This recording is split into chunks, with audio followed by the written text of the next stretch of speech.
Gente abençoada, a graça e a paz do nosso Senhor e Salvador Jesus Cristo, a todos os irmãos, amigos, aos inscritos, você que não se inscreveu, dá um clique lá para nós, não custa nada, tá? Você vai estar nos ajudando, vai ser um agente dos céus aqui na terra, propagando o Evangelho. Hoje nós vamos entrar em assuntos escatológicos, né? As coisas futuras, as últimas coisas. O tema é o estado intermediário dos mortos. Onde estão os mortos? Onde se encontram aqueles que já partiram, nossos entes queridos, familiares, parentes, amigos, que já partiram há muitos anos, há muito tempo? Que mistério é esse? Essa questão preocupa praticamente todas as religiões que surgiram ao longo da história de toda a humanidade. Vamos falar rapidamente. Os gregos, por exemplo, diziam que os mortos iam para umas ilhas, né? As ilhas dos bem-aventurados, onde ficavam aguardando o julgamento que seria levado a efeito por 3 representantes do mundo subterrâneo. Se o morto tivesse feito boas obras durante a vida e os juízes entendessem, né? Os juízes estabelecessem ali sua retidão, ele podia entrar nos campos elíseos, uma espécie, né, um tipo de paraíso, certo? Outras religiões do mundo viam a habitação final dos mortos de maneira diferente. Já os romanos, por exemplo, imaginavam a eternidade como um espelho desta vida. Para os muçulmanos, a morte traz recompensa e punição. Já o povo hindu e budista dizem que as almas voltam a este mundo várias vezes até que alcancem as bem-aventuranças eternas. Vocês estão vendo que é um assunto, né, meio controverso, há muitas variações interpretativas. Neste mundo de tantas religiões e de tanta confusão em matéria desse tema, perguntamos: quem está certo? Quem está correto? Quem está com a verdade? A resposta é simples. A verdade está revelada na palavra de Deus. A Bíblia, e isso não deixa lugar para especulações, para dúvidas, questionamentos, discussões, não deixa.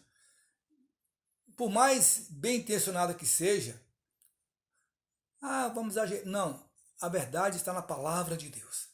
A palavra de Deus afirma de maneira final como podemos ter vida eterna e feliz, não apenas aqui, mas também no além.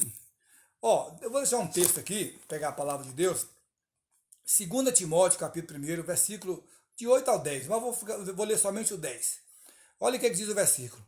Sendo agora revelada pela manifestação de nosso Salvador. Quem é o nosso Salvador? Jesus.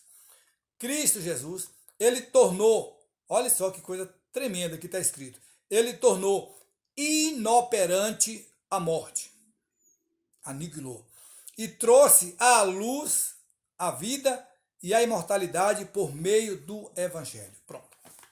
Então Jesus venceu a morte e nos garantiu que também venceríamos. Esse corpo aqui, para nada presta. Esse corpo aqui, essa matéria, deu o último suspiro, o espírito volta para Deus. Volta para Deus, está escrito. Cristo tornou a morte inoperante. Mas onde estão os mortos? Onde estão os mortos? Essa questão preocupa várias religiões, como nós falamos. Outras religiões do mundo viam a morada dos mortos de maneira diferente, né? De maneira diferente. Mas nós aqui como cristãos, a gente vê bênçãos resultantes disso. A partir da vinda do Senhor Jesus a este mundo, as bênçãos são incontáveis para nós que alcançarmos a vida eterna. Elas se relacionam com tudo que se concerne ao crente, tudo que envolve ao povo que entregou a sua vida verdadeiramente ao Senhor Jesus. Uma dessas bênçãos tem a ver com os filhos de Deus, que já dormem, os nossos antepassados, que já dormem ou vieram a dormir no Senhor. Na glória celestial, ser-nos-ão reveladas, coisa tremenda, irmão. Muito tremendo isso aqui. Paulo escreveu isso aqui. Ele falou assim, a coisa que ao homem não pode ser revelado. Não dá para revelar. E usufruídas inumeráveis outras bênçãos, né, derivadas da vinda de Jesus. Vai ser glorioso. Essas bênçãos que vão derivar de Jesus são as bênçãos que receberemos, serão coisas tremendas. Elas têm alcance ilimitado aqui e na eternidade. Antes da ressurreição de Cristo, ó, para compreender os ensinos bíblicos sobre o lugar para onde vão os mortos, é necessário observar o texto original, né? O texto original do Antigo Testamento em hebraico e o original grego do Novo Testamento. Né? Vou repetir isso aqui. Para compreender, é necessário observar o texto original do Antigo Testamento em hebraico, né? o Antigo Testamento em hebraico, e o original grego do Novo. A palavra Sheol, né, que é Seol em outras traduções, no Antigo Testamento, equivale no sentido de Hades. No Novo Testamento, diferem de forma porque a primeira é hebraica, tá certo? E a segunda é grega. Ambas designam o lugar para onde, nos tempos do Antigo Testamento, iam todos após a morte. Tá? Justos e injustos. Havendo, no entanto, nessa região dos mortos, uma divisão, né, para os justos e outra para os injustos, separado por um abismo intransponível. Aí a gente lembra de quê? Aquela passagem do rico Lázaro, né? Para Abraão, pede Lázaro que molhe a ponta do dedo para me refrescar aqui. Ô, meu filho, há um abismo intransponível entre nós. Lázaro está descansando no seio de Abraão, ele não pode descer para cá. E você está cá embaixo, nesse sofrimento, não pode subir. Nem que eu quisesse, eu poderia te ajudar. Né? Todos estavam ali plenamente conscientes. Outra coisa, a consciência, ela permanece. Morreu. O espírito, ele não morre, ele tem total consciência de onde está e o estado em que se encontra. O lugar dos justos era de felicidade. O lugar do justo era de total felicidade, total paz, descanso.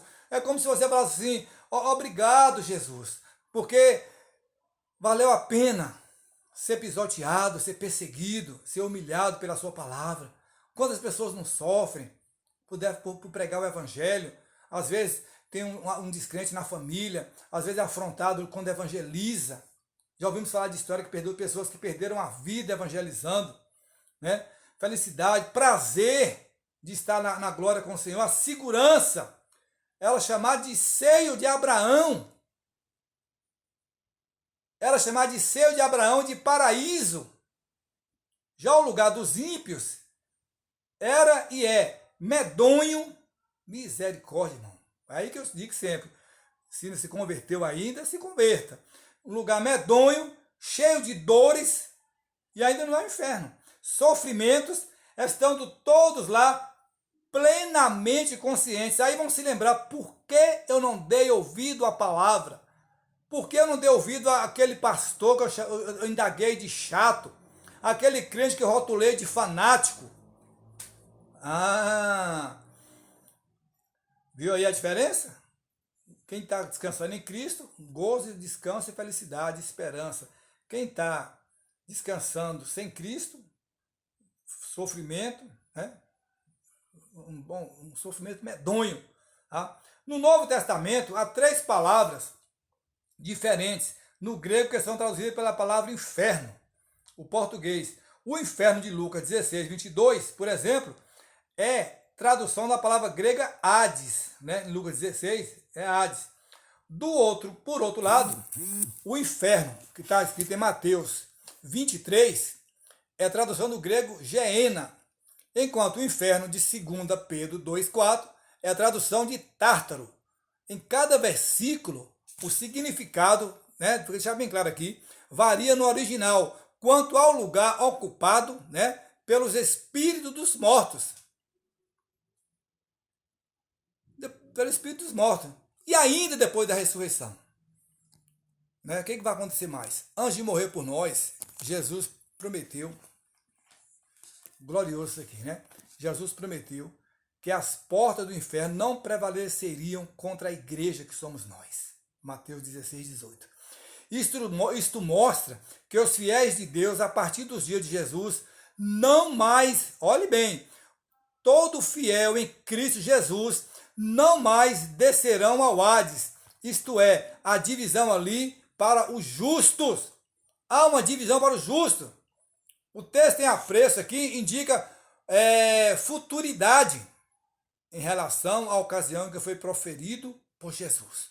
Tá? A mudança ocorreu entre a morte e ressurreição de Jesus. Pois ele disse ao ladrão arrependido: ainda hoje estarás comigo no paraíso. Lucas 23, 43. Então, quando Jesus fez aquela indagação para o ladrão na cruz ali, porque a passagem é futuro. E aqui não. Jesus já falou assim: ainda hoje estarás comigo. Entende-se, pois, que Jesus, ao ressuscitar, levou para o céu os crentes do Antigo Testamento que estavam no seio de Abraão. Há muito comentário sobre isso, né? Conforme ele prometeu em Mateus 16, 18. Muitos desses crentes, né, Jesus ressuscitou por ocasião da sua morte. Certamente, né? Certamente para o quê? Para que se cumprisse, né, o dito prefigurado nas festas das primícias, lá em Levítico 23, que profeticamente falava da ressurreição de Cristo, que a gente lendo lá em 1 Coríntios capítulo 15, a gente vai ver perfeitamente isso. O capítulo 15 de 1 Coríntios é tremendo. Nessa festa profética havia pluralidade. O texto bíblico para o molho ou feixe, né? Logo no seu cumprimento, deveria haver também pluralidade. E houve, conforme vemos, a gente vê, né? Em Mateus 27, a obra redentora de Jesus no Calvário, não só os vivos, mas também os mortos que dormiam no Senhor. A consciência. Então, o Calvário, ele não foi presenciado só por quem estava lá fisicamente, mas aqueles que dormem no Senhor. Então, por isso que a alegria nossa é morrer em Cristo. É morrer em Cristo. É não ter medo da morte. É não saber, não preocupar com o destino. Para que preocupar? Se Cristo é maravilhoso, se nos garantiu a vida eterna, que a imortalidade que em 2 Timóteo capítulo 1 diz.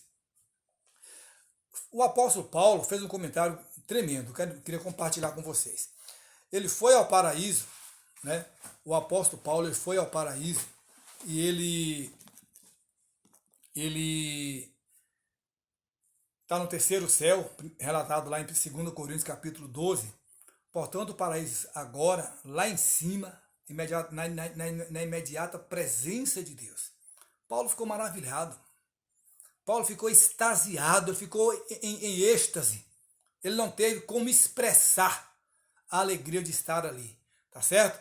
Não embaixo, ele estava lá em cima, não embaixo, como dantes. A mesma coisa se vem em Apocalipse 6, onde as almas dos mártires da grande tribulação permanecem no céu. Então, como está escrito em Colossenses, nós somos de cima, não de baixo. Tá certo? Somos de cima, somos do céu. Não tememos a morte, porque Cristo venceu a morte por nós. Então, onde estão os mortos? Com Cristo, descansando em paz. Sem Cristo, sofrimento. Que Deus abençoe. Até o nosso próximo vídeo, no nome santo do nosso Senhor e Salvador Jesus Cristo.